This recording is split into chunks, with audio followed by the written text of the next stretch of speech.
Hi guys, Belladonna Black here, and here are 5 true creepy stalker stories. So turn off the lights, get comfortable, and let's begin. Number 1. A week or so before my 10th birthday, I walked to the corner store with a $5 bill and picked up a jar of ragu for my mum. On my way home, a man I'd never seen before balanced out with me and began talking. "Hi," he said cheerfully. "My name is Dr. Ramsey. I'm a pediatrician. Do you know what a pediatrician is?" I walked along silently, not replying, hoping he would take that as a sign he should leave me alone. Subtleties were not his strong suit, though, because he kept right on chattering. "Are your parents looking for a pediatrician for you?" "Of course. You're almost a big girl now. You'll be needing another kind of doctor soon, won't you?" "That's okay, though. They can still bring you to me until then. What's your name? You have beautiful hair. I was just on my way to get some suckers for the candy jar in my office. Do you like suckers?" Thankfully, we were nearing my house, so I ran forward, up the back steps and through the kitchen. I didn't know it then, but that was the beginning of a very long, very scary ordeal. It didn't take long after that for Dr. Ramsey to begin showing up. At first, it seemed benign enough, at least to a kid. He would drive by nearly every day, smiling and waving. I told my mom. He said maybe it was on his way home from work. But then the phone calls began. My dad called me into the living room and sat me down. He asked about the day Dr. Ramsey followed me home, and if I talked to him. He said I wasn't in trouble, but I needed to tell him the truth. I told him no, and he asked if I was sure. Could I be forgetting something? I told him now again, and he frowned, then asked, "Then how does he know your name?" I didn't know. It turns out that this was not all he knew. He knew my sister's name as well. Pretty soon, neither my sister or I were allowed to answer the phone. He called several times a day. At first, neither of us knew what he was saying. Then, one night, one of my brothers told us that he was telling my parents that he was going to hurt me, and later my sister. Things got complicated after that. My dad had called the police, but as this was before there were any stalking laws, there was not a lot they could do. They told my parents to call back if he tried anything. My dad then called a friend of his from back in the day. He happened to be a cop. For the next month, my dad's friend escorted me to and from school. Suddenly, life as I knew it became screeching to a halt. I couldn't walk home alone. I couldn't play outside. I couldn't walk to Super America, sort of like a 7-Eleven for those who don't know.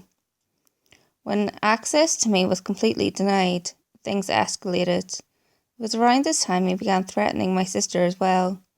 Then one afternoon, my sister, 2 of my brothers, my mum and I were in the kitchen. One of my brothers saw a glimpse of someone in the garage. They had seen him too. Dr. Ramsey came bolting out of the garage, my brothers chasing after him. They ran all the way to the park, where he lost them in the trees. My parents called the police again, but nothing came of it. The only information they had was a description and a name that was almost certainly fake. A couple of weeks later, we woke up to find our dog hanging from the side porch. She was a gorgeous saddleback German Shepherd, born the same day I was. We were all devastated. The cop said there was no evidence it was him and ruled it accidental, but none of us believed that. His phone calls became more informative in the meantime. He would talk about who was home and who wasn't. If my brother would say my dad was home, he would tell him who was really in the house. He also would talk about the house itself, about the window in the kitchen he could easily open with a knife from the outside, even when it was locked, and about the French doors that connect the living room to the side porch, and how the lock could be opened from the outside if you jiggled it just right. That night, my dad put in some carpenter nails at the bottom of the French doors until he could get a new lock ordered. My parents had to go to a company event for my dad's work. My older brothers were at Saints West roller skating park. My sister was on the phone with her friend. My little brother was on the floor asleep. I was watching Devo on the midnight special with Wolfman Jack. It was late. Suddenly, the top of the French door swung inward, and in a few milliseconds, before the nails in the bottom caused them to snap back, I could see a silhouette. My sister whipped the phone at the television, and we ran upstairs. About halfway up, we realised our little brother was still asleep on the living room floor. Quietly as we could, we slipped back down the stairs to get him. We all went into our bedroom and didn't turn on the light. This way, we could see outside. We watched out the window for a while, and when we didn't find him, we crept down the hall room to look. We looked down and could see someone standing at the back door. He knocked, loudly. "What do you want?" my sister asked out the window. He stepped back and said, "Is this the Mercy residence? I have a pizza for delivery. Can you come to the door?" She scoffed at him, declaring she was not stupid. She could see he didn't have a pizza, and she was calling the cops. He left. A short while later, my brothers returned home. We told them what happened, and they walked around the yard, watching for him. They came back in, and things settled down. By now, we'd pretty much given up calling the cops, because it never helped.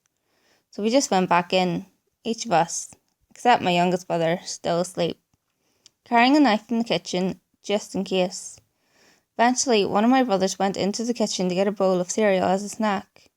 You know that sensation you get when you just feel someone's watching you? Yeah, he had that in spades.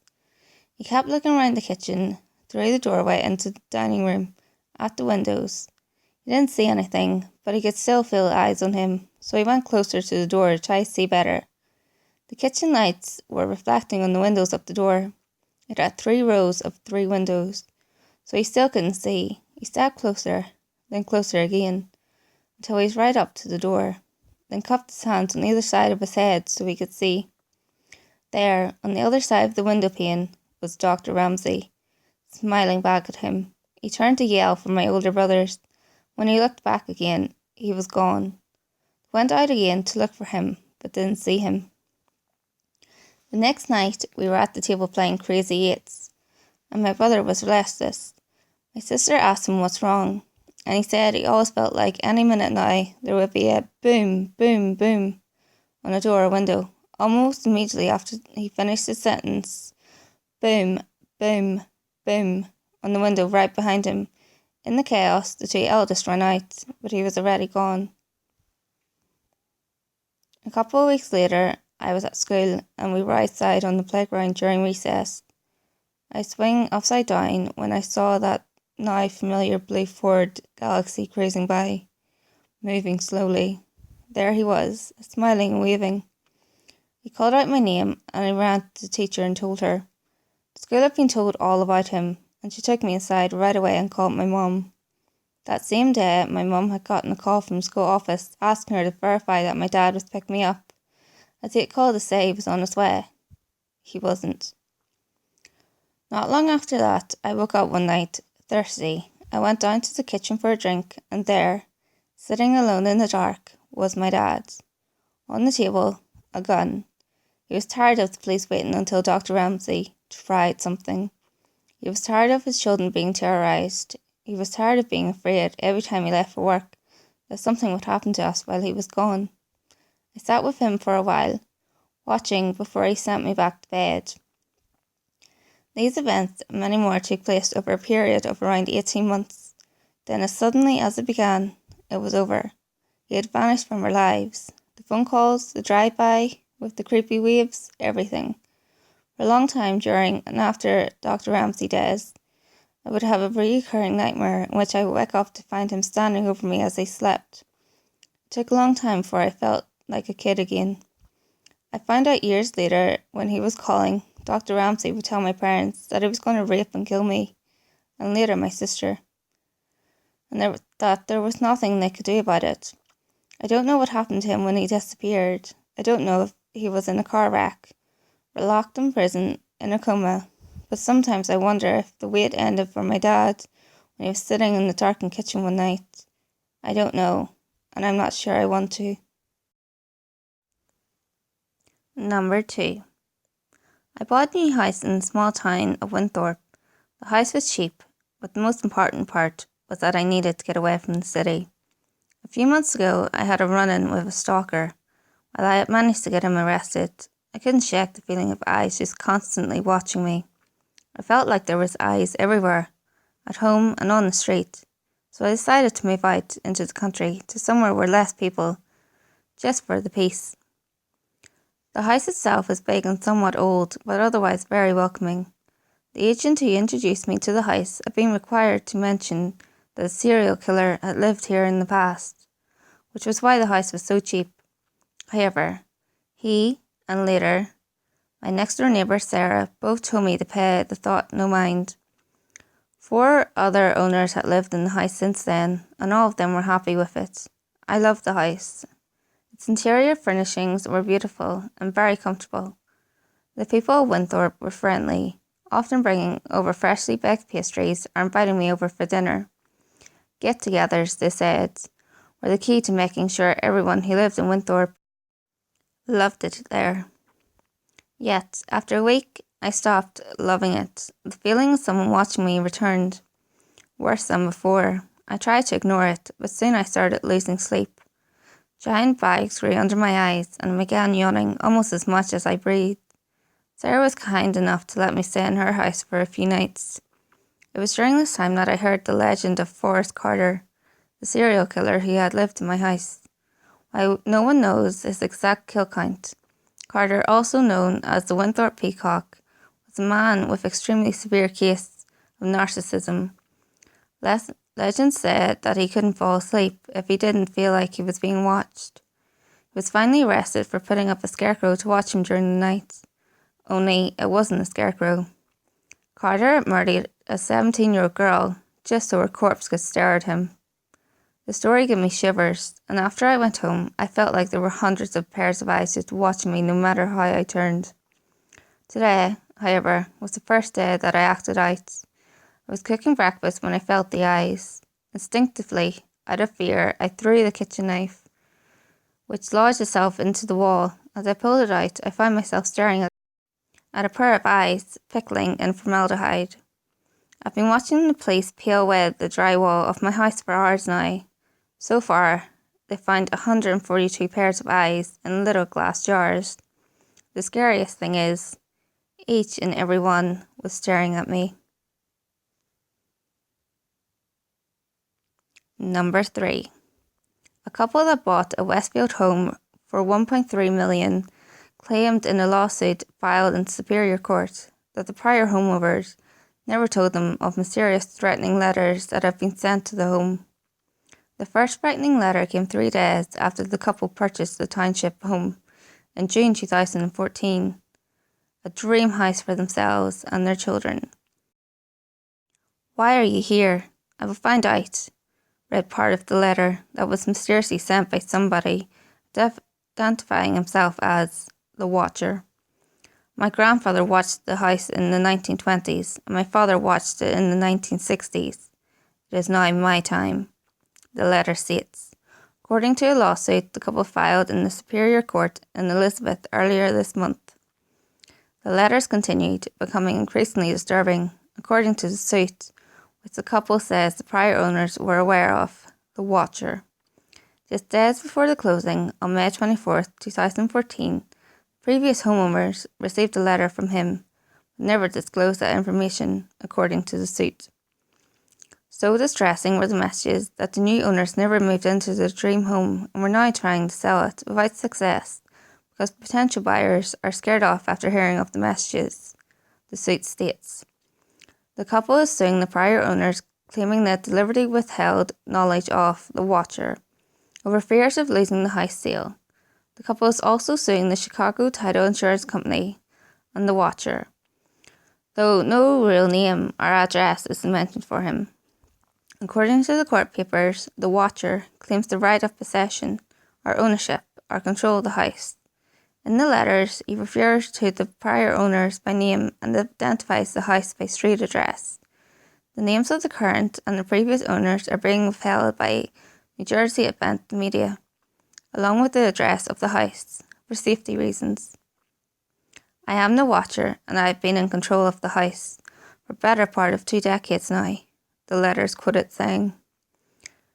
Jack Feinstein, a lawyer and director of the Rutgers Civil Justice Clinic at Rutgers Law School in New York, said the sellers are required to disclose latent defects in the house and involve such issues as termite infestation. This kind of claim about a possible stalker is something completely different, said Feinstein, who has 40 years of experience in real estate law. I've never seen this kind of allegation, he said, of the claims in the lawsuit. To make a case, the plaintiff would have to show how long the prior owners had known about the letters, and whether the messages appeared to be credible and could be taken as a serious threat. Charles Sullivan, a law professor, says some states have laws requiring the disclosure of tragic accidents that occurred in the house, such as murders. There's a duty on the part of the seller to disclose to the buyer any defect that would impact the marketability of a property, Sullivan said about laws in those other states, but New Jersey does not have such laws. He said there probably would not be a duty to disclose this, Sullivan said, referring to the letters in the Westfield case. The first letter by the watcher was received June 5th, 2014, 3 days after the closing, included the statement, "Do you need to fill the house with young blood, I request? Once I know their names, I will call to them and draw them to me. I ask the prior owners to bring me young blood." The letter writer recalls when he ran from room to room, imagining the life of the rich occupants there. And now I watch and wait for the day when the young blood will be mine again, one letter read. A subsequent letter received June 18, 2014 contained references on what might be in the house and veiled threats. Have they found what is in the walls yet? In time they will. I am pleased to know your names and the names now of the young blood you have brought to me. The letter reads, "Will the young bloods play in the basement? Who has the rooms facing the street? I'll know as soon as you move in. It will help me to know who is in which bedroom. Then I can plan better." It says, "All the windows and doors in the house allow me to watch you and track you as you move through the house." It continues, "I am in charge of the house." Lee Levitt, the attorney who filed the lawsuit for the current owners, did not return calls, seeking a comment.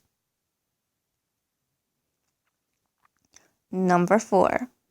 I really hope this is some sort of deranged joke. I guess I can understand how a simple joke could get out of hand. However, it has started to reach the point where I am truly terrified.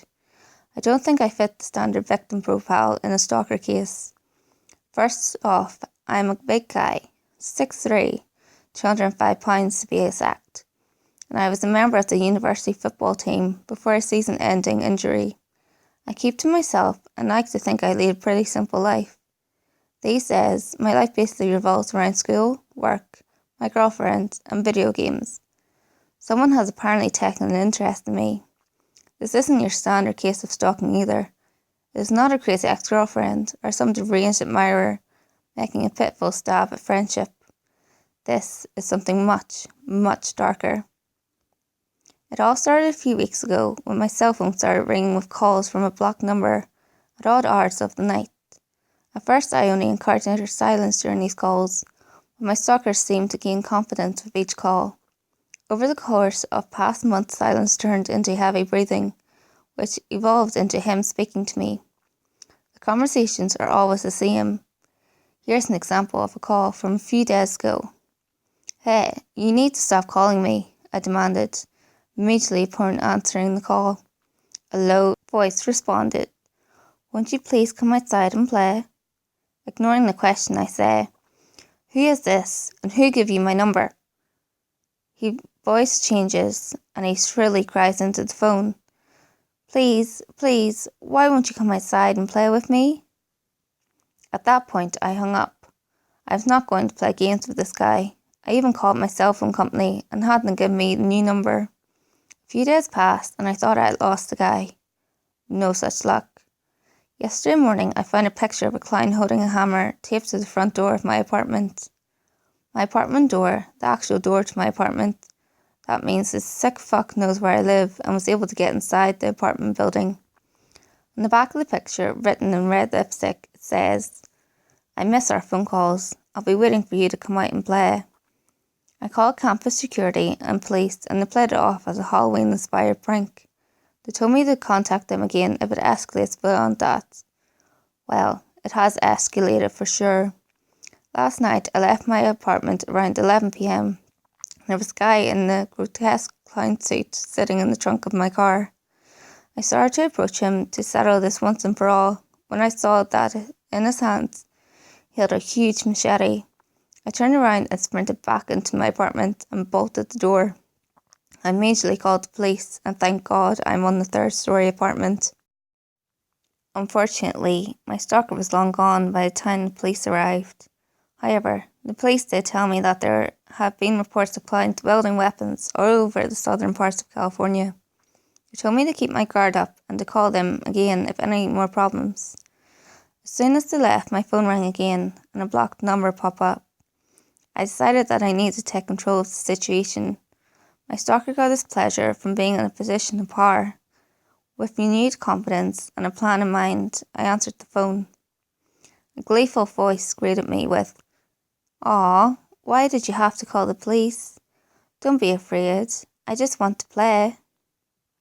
I decided to play along, and feeling fear, I stammered, "What do you want from me? Please, leave me alone." A piercing giggle blasted through the phone, and my stalker said, "Oh, let's set up a play date, my dear." Okay, whatever you say, man. I want to meet in public place, though. How about the university cafeteria at 2:30 p.m. tomorrow? I said, again allowing myself to stammer. He said, can't wait, and shut off his phone. I felt empowered and was in control now. First, I now knew that my stalker was a student, since you need a university keycard to gain access to the cafeteria. I began to set my plan into motion. I called my phone company and explained the situation. I asked if they could identify the blocked number that had been calling me at odd hours over the past few weeks. Surprisingly, they complied, so I guess phone companies commonly deal with this sort of situation. The next step was to contact my former teammate from the football team, who worked in the cafeteria, to help pay tuition. I explained the situation and asked if I could hang out in the kitchen area, so as to have a good view of the sitting area while remaining out of sight. He agreed, and told me that he would let his co-workers know about the situation, since he would be in class at the time.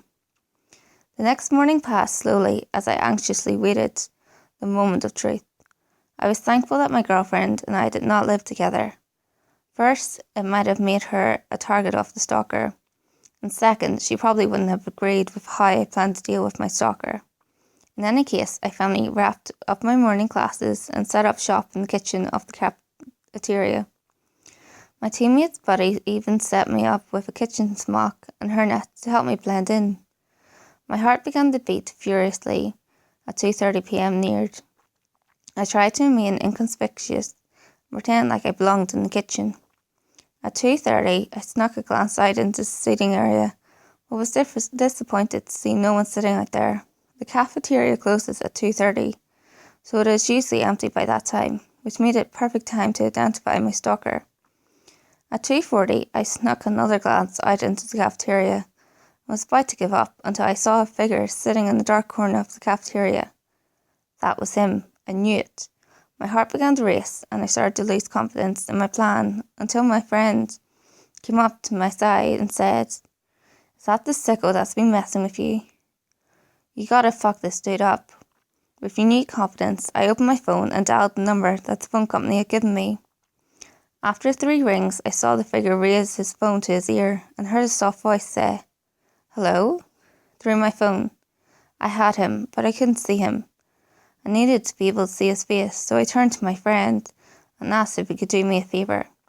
I told him my idea, and he quickly agreed. He walked up to the figure, my phone in hand, and snapped a couple of pictures of the man as he told him that their cafeteria was closed. He had a huge smile when he got back up and said, "You're never going to guess who I just took a picture of." I actually had to sit down before I could look at the picture. My hand trembled as I took the phone. When I turned it on, I saw my stalker wasn't a student, but Mr. Feely.